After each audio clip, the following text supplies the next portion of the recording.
So let's talk about something that really stood out in a recent interview with Denzel Washington.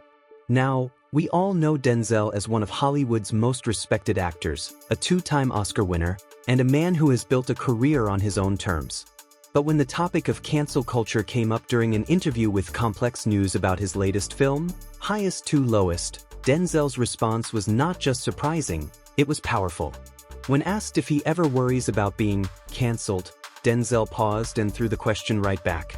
What does that even mean, to be canceled? The interviewer explained, saying it's basically when you lose public support. But Denzel's answer was simple: who cares?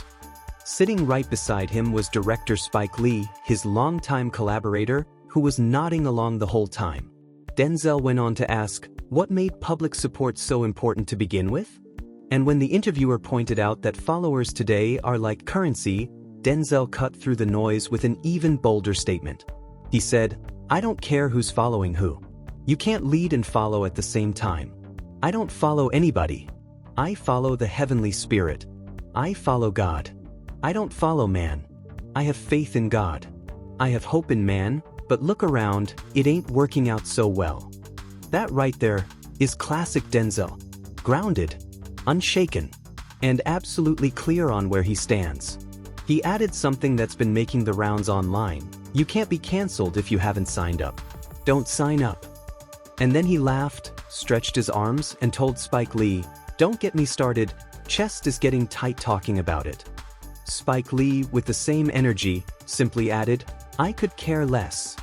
And honestly, this isn't the first time Denzel's shown that he just doesn't play by Hollywood's popularity game. In another interview with Jake Hamilton on Jake's Takes, Denzel was asked about the Oscars. His response? He doesn't really care. He said, I don't do it for the Oscars.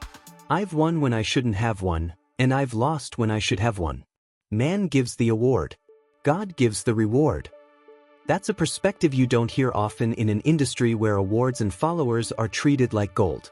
Denzel reminded us that at the end of the day, those trophies won't matter when it's all said and done. And that's exactly why people respect him so much. Denzel Washington isn't just an actor. He's a man who has stayed true to himself, his faith, and his principles. And he's not about to let cancel culture, public opinion, or even Hollywood awards change that.